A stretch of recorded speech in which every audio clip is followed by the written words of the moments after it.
Hello student, कल हमने नया चैप्टर शुरू करा था थ्योरम्स। ठीक है, कुछ थ्योरम्स हैं तुम्हारे सिलेबस में। यहाँ पे 4 थ्योरम्स हैं: superposition theorem, Thevenin theorem, Norton theorem and maximum power transfer theorem. ठीक, वो भी डीसी सर्किट के लिए है, ठीक, एसी के लिए नहीं है। ठीक, तो कल हमने सुपरपोजिशन थ्योरम देखी थी, ठीक, और उसका स्टेटमेंट पढ़ा था, उसकी डेफिनेशन क्या स्टेटमेंट क्या कहता है सुपरपोजिशन थ्योरम का। और हमने देखा था किस तरीके से सर्किट पे अप्लाई करते हैं और किस तरीके से करंट की वैल्यू हर एक ब्रांच में हम फाइंड करते हैं, निकालते हैं। ठीक है, हमें ठीक, तो हमने ये देखा था कि किस तरीके से हम सर्किट को सॉल्व करते हैं। तो आज हम उसका एक न्यूमेरिकल लेंगे, उस न्यूमेरिकल को करेंगे तो हमारा कॉन्सेप्ट और क्लियर हो जाएगा कि किस तरीके से हम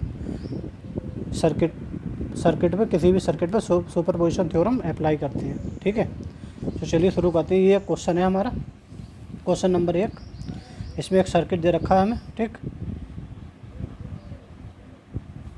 ठीक है। इसमें 1 2 3, ये 3 जो ब्रांच है ना, ये कह रहा है प्रत्येक ब्रांच में धारा का मान बताओ। ठीक, हमें क्या करना है, धारा का मान बताना है। अब ये तुम्हारे ऊपर डिपेंड कर रहा है।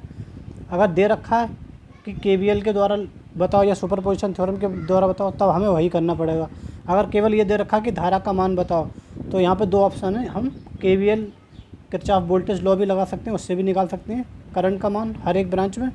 और दूसरा ऑप्शन है सुपरपोजिशन थ्योरम से हम कर सकते हैं। तो अगर हम किरचॉफ का नियम लगाएंगे यहाँ पे, तो देखो हमें क्या है, यहाँ पे इक्वेशन बनाना पड़ेंगे। पहले लूप के लिए, दूसरे लूप के लिए 2 इक्वेशन बनेंगे, फिर दोनों को सॉल्व करो, फिर करंट का मान निकालो। ठीक, लेकिन सुपरपोजिशन थ्योरम में क्या होता है, एक सिंपल मेथड होता है, ज़्यादा कॉम्प्लिकेशंस नहीं होती हैं इसमें। ठीक, तो आराम से हम क्या करते हैं, एक एक करके सोर्स को हम एक्टिव करते हैं, दूसरे को डीएक्टिवेट कर देते हैं, फिर हम करंट का मान निकालते हैं। ठीक, तो हम यहाँ पे देखेंगे कि किस प्रकार से अप्लाई करते हैं। ठीक है, चलिए, तो सबसे पहले हम क्या करेंगे, सोर्स 4 को हटाने पर और इसको 6 वोल्ट को एक्टिव करने पर। ठीक, तो ये करेंगे 4 वोल्ट वाले सोर्स को शॉर्ट सर्किट द्वारा हटाने पर। ठीक है, इसको शॉर्ट सर्किट द्वारा हटाएंगे 6 वोल्ट वाले सोर्स को एक्टिव करने पर, लगा रहने देने पर।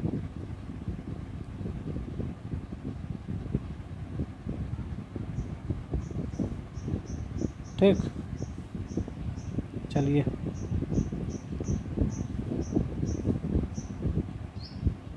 ठीक है।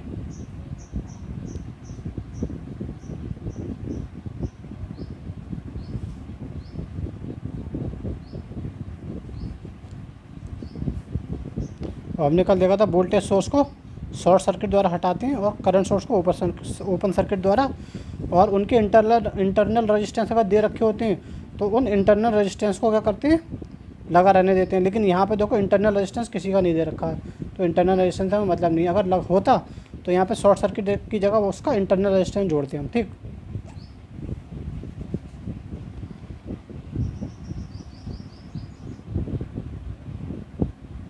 ठीक, A B C D point.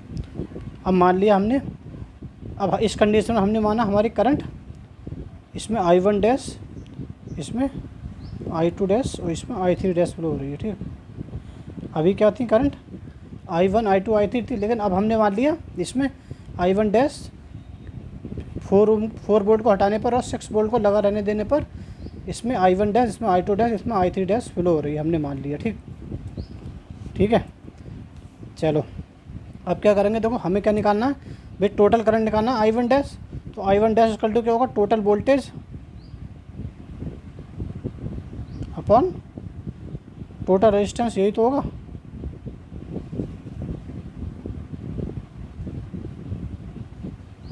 Total resistance, भाई ये हमारी करंट यही तो आगे जाकर डिवाइड हो रही है, तो टोटल करंट कौन सी, ये वाली है ना, यही तो आगे जाकर डिवाइड हो रही है। ठीक, तो इसको निकालने के लिए टोटल वोल्टेज और टोटल रेजिस्टेंस। तो टोटल वोल्टेज हमें दे रखा है 6 वोल्ट, और ये आर, मान लिया ये हमारा आर इक्विवेलेंट है, तो ये आर इक्विवेलेंट हमें निकालना पड़ेगा। तो देखो आर इक्विवेलेंट निकालने के लिए क्या होगा, देखो ये दोनों पैरेलल में और ये इन दोनों के सीरीज में है। तो दो पैरेलल में होते हैं तो कैसे निकालते हैं, दोनों की गुणा अपॉन दोनों को जोड़ देते हैं, ठीक, प्लस दोनों को जोड़ दो 13 हो जाएगा ना, प्लस ये इसके सीरीज में तो +2। बात समझ में आ गई। तो ये आर इक्विवेलेंट हमारा निकल के आ जाएगा कितना, 30/13 + 2।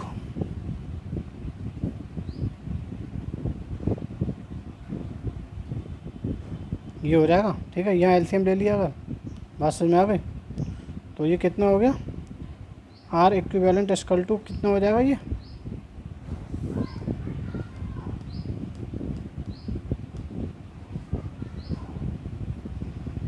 56/13, ठीक है,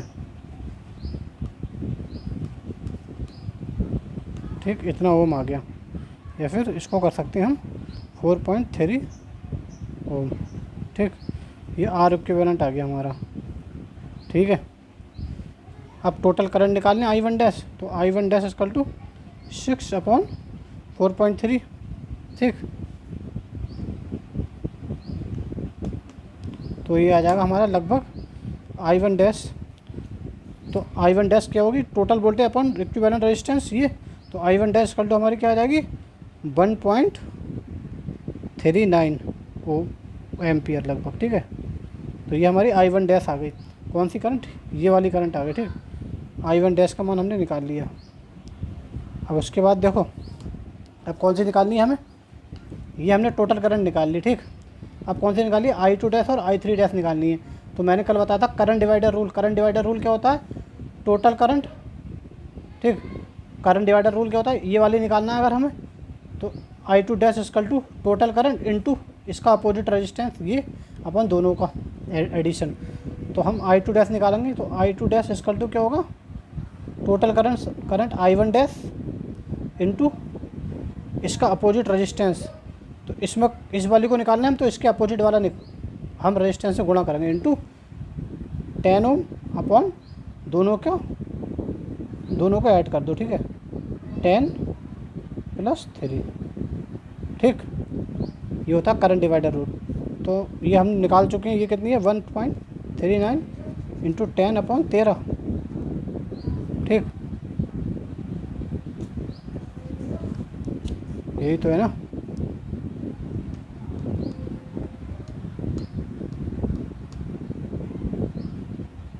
तो ये हमारी आ जाएगी लगभग I2 डैश = आ जाएगी हमारी 1.07 एम्पियर, ठीक। ये हमने I2 डैश निकाल ली, ये वाली ये निकाल ली। तो ये निकालने के लिए क्या करो, इसमें से इसको हटा दो, ये आ जाएगी। तो I3 डैश = क्या हो जाएगी हमारी, I1 dash minus I2 dash. तो I1 डैश हमने कितनी निकाली थी, 1.39 माइनस I2 डैश, ठीक।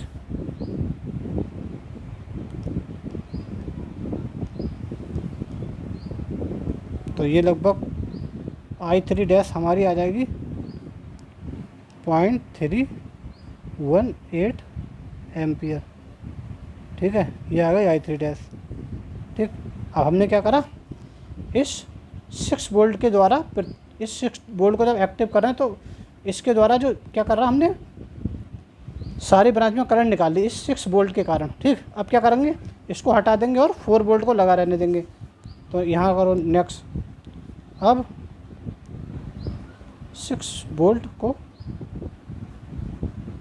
हटाने पर तथा 4 वोल्ट को लगा एक्टिव करने पर, या लगा रहने देने पर,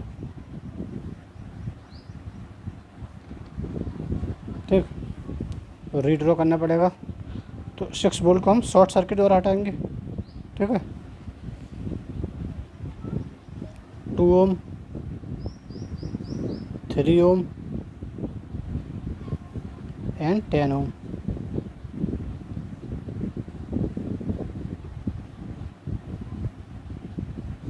ठीक।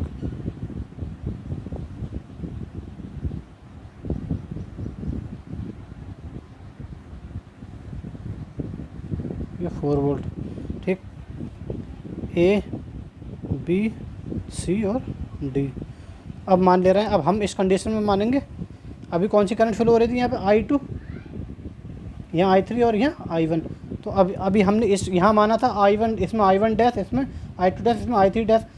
अब क्योंकि इसके कारण फ्लो होगी तो ये इस तरफ से फ्लो होगी ना, तो इसमें मान ले रहे हैं हम I2 डबल डैश, इसमें मान ले रहे हैं I1 डबल डैश, और इसमें मान ले रहे हैं हम अब इस समय I3 double dash current flow हो रही है। ठीक है, ये हमने मान लिया। बात समझ में आ गई? चलो अब क्या करना है हमें, देखो इसको निकालना है I2 डैश को। अब इस समय देखो टोटल करंट ये है ना, यही तो आगे आके डिवाइड हो रही है, तो total current equal to I2 dash equal to क्या हो जाएगा, total voltage 4 volt upon equivalent resistance. तो इक्विवेलेंट रेजिस्टेंस कैसे निकलेगा, ये दोनों देखो पैरेलल में है और ये 3 ओम इनके सीरीज में। तो आर इक्विवेलेंट इक्वल टू, हमने बताया था कोई दो पैरेलल में अगर होते हैं तो दोनों की गुणा अपन दोनों को जोड़ देते हैं। तो 2 × 10 अपॉन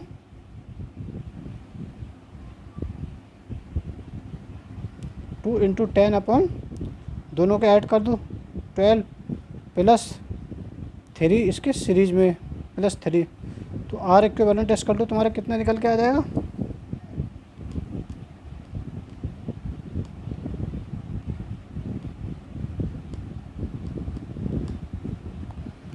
ये आ गया लगभग 4.66 ओम। ठीक है, तो आर इक्विवेलेंट इतना आ गया 4.66 ओम। तो I2 double dash equal to 4 volt upon 4.66 volt. तो तुम्हारी I2 डैश निकल के आएगी लगभग 0.857 एम्पियर। ठीक है, ये लगभग इतनी निकल के आएगी I2 डबल डैश। अब ये टोटल करंट आ गई। अब ये निकालना, ये तो ये हम करंट डिवाइडर रूल लगाएंगे तो I1 double dash equal to क्या होगा, टोटल करंट इनटू अपोजिट, इसका अपोजिट रेजिस्टेंस ये, और डिवाइड बाई टोटल रेजिस्टेंस। ठीक, तो I1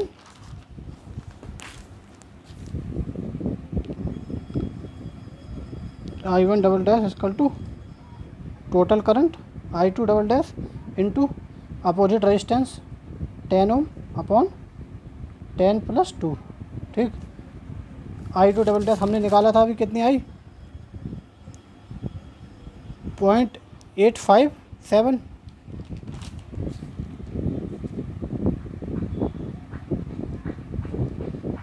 इंटू 10 अपॉन 12।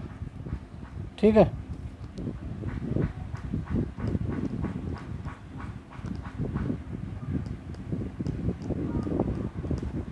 तो ये हमारा I1 डबल डैश लगभग अप्रॉक्सीमेट निकल के आएगी 0.714 एम्पियर।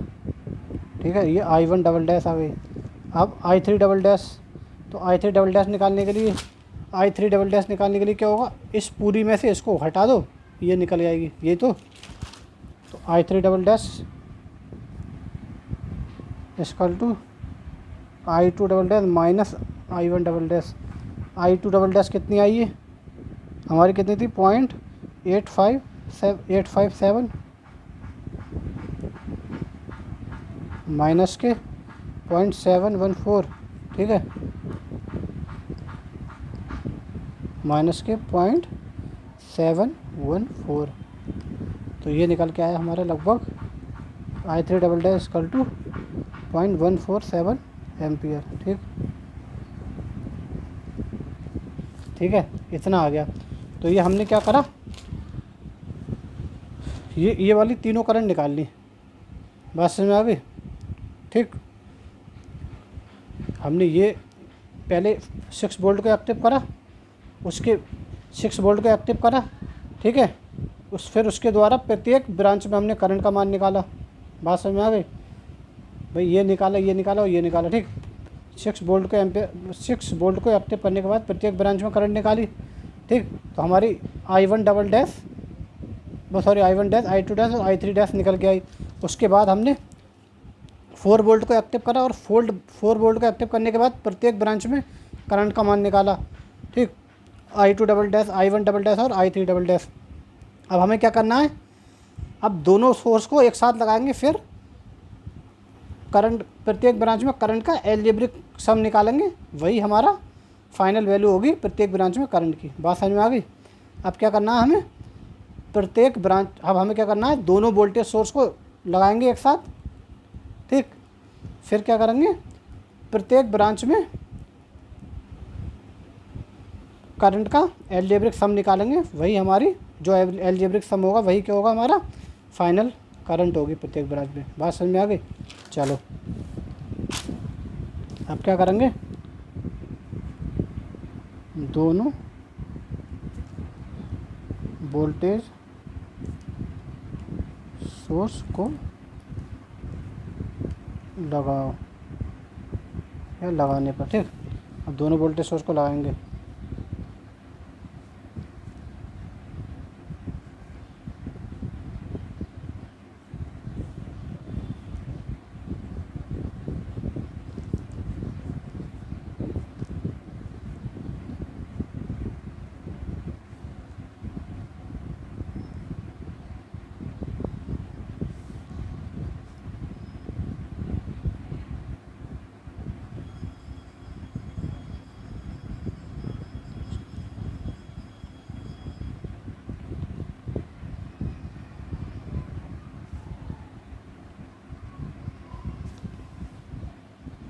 इसमें क्या थी हमारी, I1 थी, इसमें I2 थी, इसमें I3 थी, ठीक।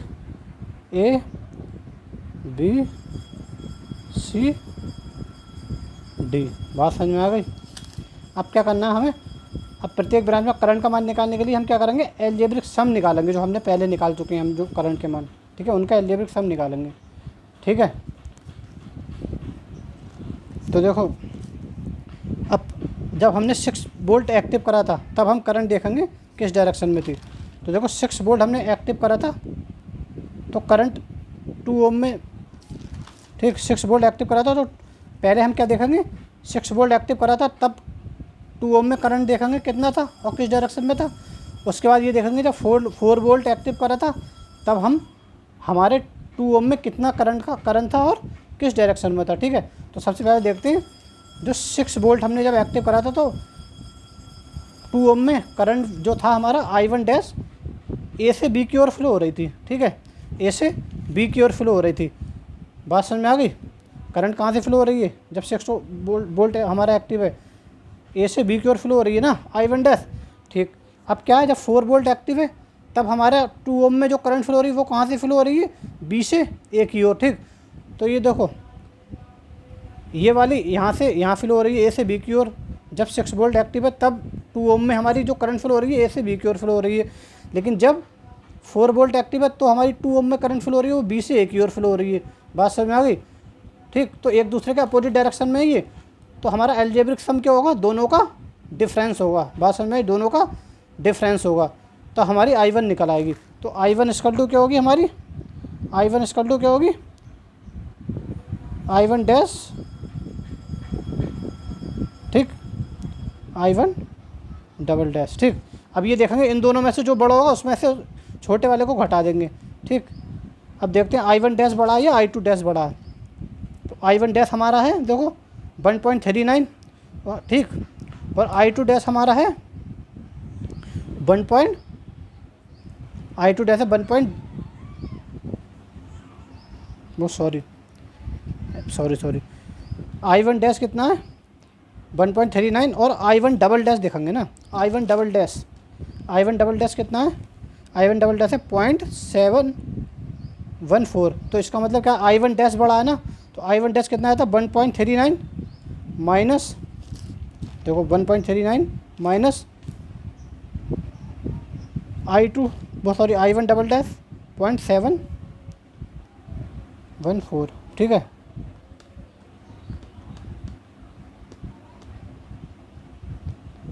ठीक, तो देखते हैं कितना मान निकल के आया हमारा।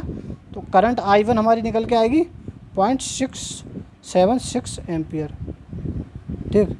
हमारी क्या आ गई, करंट I1 निकल आई, ये वाली करंट निकल आई। ये I1 हमारी कितनी निकल के आई है, 0.676 एम्पियर। बात समझ में आ गई। अब क्या निकालना है, ऐसे ही हम I2 निकालेंगे। ठीक, तो I2 निकालने के लिए अब ये देखेंगे कीजिए, अब I2 मतलब 3 ओम में करंट निकालेंगे ना। अब इसमें करंट निकालने के लिए ये देखेंगे कि जब 6 ओम एक्टिव था तब 3 ओम में करंट कौन सी फ्लो हो रही थी और किस डायरेक्शन में फ्लो हो रही थी। ठीक, उसके बाद देखेंगे जब 4 वोल्ट एक्टिव है तब 3 ओम में करंट कौन सी फ्लो हो रही है और किस डायरेक्शन में फ्लो हो रही है। ठीक, चलो देखते हैं। जब हमारा 6 वोल्ट एक्टिव है तब 3 ओम में करंट जो है I2 डैश फ्लो हो रही है, वो भी B से C की ओर। बात समझ में आ गई, करंट की डायरेक्शन क्या है, B से C की ओर। ठीक, इसके बाद जब हमारा 4 वोल्ट एक्टिव है, ठीक, और जो हमारी I2 डैश है, I2 डैश का मान कितना आया था, 1.07 एम्पियर। ठीक है, उसके बाद जब 4 वोल्ट एक्टिव है तब हमारी करंट जो 3 ओम में है वो I2 डबल डैश फ्लो हो रही है और उसकी डायरेक्शन क्या है, C से B की ओर। बात समझ में आई। तो देखो, जब एक वोल्टेज सोर्स 6 वोल्ट हमारा एक्टिव है तब करंट जो है B से C की ओर फ्लो हो रही है 3 ओम में, और जब 4 वोल्ट एक्टिव है तो करंट C से B की ओर फ्लो हो रही है 3 ओम में। इसका मतलब दोनों अपोजिट डायरेक्शन में। तो अलजेब्रिक सम निकालेंगे तो इनका डिफरेंस, इनका अंतर निकल के आएगा। ठीक, तो बड़ी वाले में से छोटे वाले को हम माइनस कर देंगे। ठीक, तो करंट I2 इक्वल टू ये I2 equal to I2 dash I2 double dash. अब ये देखते हैं दोनों में से बड़ी कौन सी है, उसमें से छोटे वाले को हटा देंगे। देखो I2 डैश है हमारी 1.07, ठीक, और I2 डबल डैश क्या है 0.857। ठीक, तो वो I2 डैश बड़ी है। ठीक, तो I2 डैश क्या है हमारी 1.07 माइनस 0.857, 0.857। ठीक है,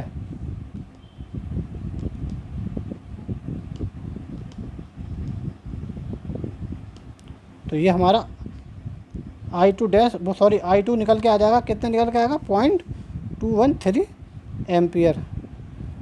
बात समझ में आई। तो ये हमारा इतना निकल के आ गया। ठीक, I2 अब हमने क्या करा, I2 निकाल लिया। तो ये हमारी जो I2 है 3 ओम में करंट, 3 ओम में करंट भी हमने निकाल ली, कितनी आई है 0.213 एम्पियर।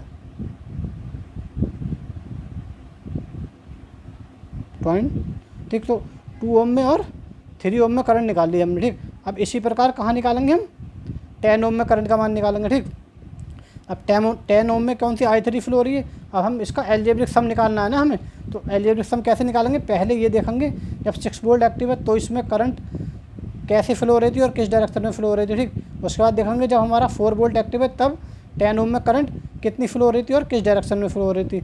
बात समझ में आ गई। तो चलो देखते हैं, जब 6 वोल्ट एक्टिव है तो करंट हमारी 10 ओम में B से D की ओर फ्लो हो रही थी। ठीक, और I3 डैश फ्लो हो रही थी। बात समझ में आई। जब 6 वोल्ट एक्टिव है तब 10 ओम में हमारी जो करंट फ्लो हो रही थी वो I3 डैश फ्लो हो रही थी, वह भी B से D की ओर। बात समझ में आ गई। ठीक, ठीक, और वह उसका मान कितना है I3 डैश का 0.318। ठीक, उसके बाद देखते हैं जब 4 वोल्ट एक्टिव है तब हमारा 10 ओम में करंट फ्लो हो रही थी I3 डबल डैश, उसकी डायरेक्शन क्या है, उसकी डायरेक्शन भी B से D की ओर है। तो दोनों करंट हमारी देखो, ये भी B से D की ओर फ्लो हो रही है और ये भी B से D की ओर फ्लो हो रही है। तो हमारा I3 क्या होगा, algebraic sum of I3 dash and I3 double dash. तो इनको हम दोनों को ऐड कर देंगे, दोनों को जोड़ देंगे। ठीक है, तो current I3 equal to I3 dash plus I3 double dash. I3 dash की वैल्यू देखते हैं कितनी आई है, ये देखो 0.318। ठीक, I3 डैश की वैल्यू कितनी है, I3 डैश की वैल्यू कितनी आई है 0.318। बात समझ में आ गई। और I3 डबल डैश की कितनी आई है 0.147, 0.318 प्लस 0.147, दोनों को ऐड कर दो।